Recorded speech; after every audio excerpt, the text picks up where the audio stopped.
Okay, so I'm recording a video on why Aftermath sucks. Aftermath is good and Apo 2 sucks.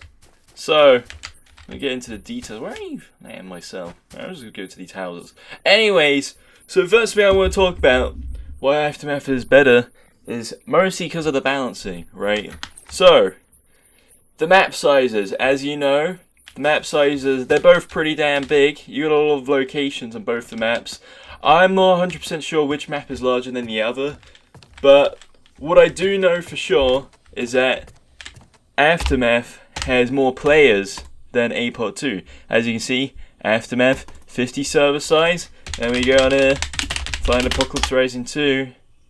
We can see 30 players. 30 players is the max size.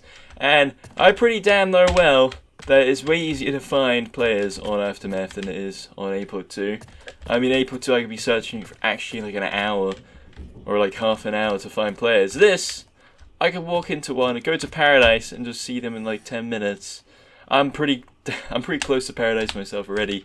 Like, if I went, just to prove fucking point, I'm just gonna go to Paradise. You're gonna see me die. Which way is it? Forgot. Z. Yep, and Aftermath has these little points things. There we go. Apo 2 sucks. All proven. And anyways, so let's just assume the map sizes are around the same. It would be best if the map sizes were probably the size of Apoc 1, or at least the density of players in the map was something like Apoc 1 reimagined. But unfortunately, we can't get that. We don't live in a perfect world. And also as well, in Aftermath, cars spawn way more often.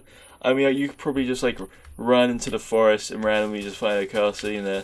I probably won't right now as I'm talking about it. The game wants to prove me wrong, but cars spawn way more easily in Aftermath, I'll tell you. And that also comes into another thing when it comes to balancing is loot. So, I don't know why I didn't pick anything up, but look, you can find guns so easily. So I'm going to go over here. I'm going to probably find at least 1 or 2 guns just from going in that building. Watch this. So, or maybe even here. I might even find a gun in here. Let's find out. There we go. M9 found right there with plenty of ammo. Immediately found first building I went in. That's what I mean. Apo 2, you can't always promise that. It just doesn't happen. So now you can go to my inventory. Right, I got the ammo I need. 9-minute parabulum. Combine that. Yep, ammo is just easy to combine and shit. No like right click combine. You just drag it. Inventory system is much slicker in my opinion. And it's just easier to learn. And also, as well, you can craft bullets. So look, I'm going to pick up a lot of bullets here. You see, look, second gun already found immediately. I don't need this gun necessarily. I'm probably going to keep actually. It's not a bad gun. I'm going to keep both guns actually. Yeah. Oh yeah, both of my guns used up the bullets I need. Alright, so I'm gonna try. Okay, shit, and I just found another gun. This is what I mean. Guns are easy to find in this game.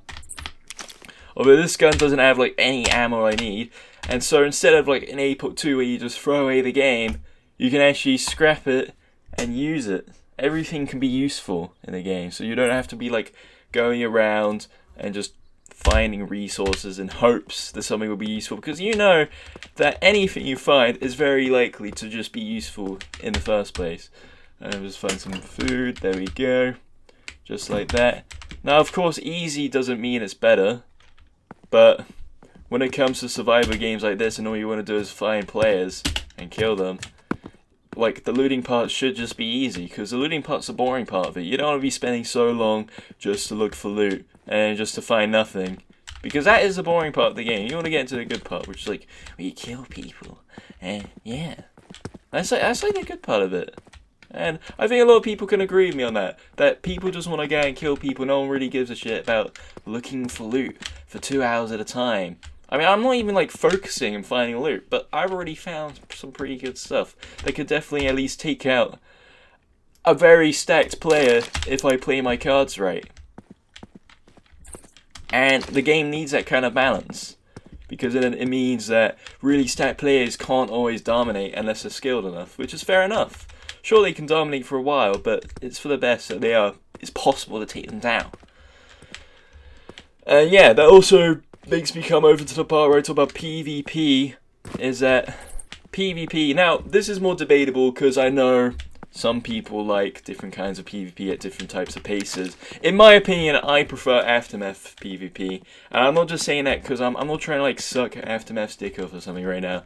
I'm not sucking off the developers or anything. Genuinely, my opinion, APOC 2, I can see why some people would prefer the PvP, because APOC 2 I found is more like Fortnite kind of PvP. It's faster paced, it's, of course there's not really any building to the PvP, but it's faster paced, and I think it relies more on quick reaction and quick aim, and all those just being fast, you know. While PvP in Aftermath is less so that, of course you still have to be fast, you still have to react fast, but it's less important, it's more strategy based, what I've found in Aftermath, and it's more about where you place yourself in the map versus the player, how you're going to sneak up to the players. Of course it still relates to APOC 2, but in Aftermath it's more dependent on those kind of factors when it comes to PvP. And yeah, Aftermath PvP is less like Fortnite, it's more static, it's more realistic, I find. I know, of course, an M9 could probably one-shot someone in the head in real life, but we don't have to be that realistic, so that's all I'm saying. So like, yeah, sure, both games take many shots to kill someone, relatively. But of course, that's good for both games. You want that, because that is good balancing when it comes to like shooter games.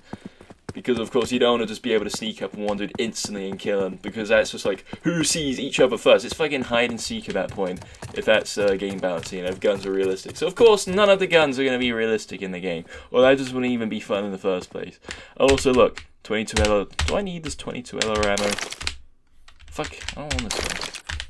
22 LR, 22. Alright, so I don't need 22 LR, but look, I can change it to 9mm Parabellum, and the way I can do that is I'll scrap all of this. Fuck, I'm running out of space. Oh god damn it. All of my stuff went on the floor. Anyways, let me consume this. So look, just to prove a point, I can now make some of this 9mm Parabellum ammo. Of course I can't make a lot of it, but I can make some, which is still probably enough to kill a player in itself. So there we go, I just made like, alright, it was only 2 bullets, but you get the point.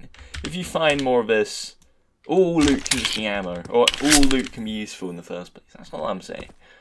Which is why I prefer Aftermath a lot more, because the loot's just better, easier to find, players easy to find.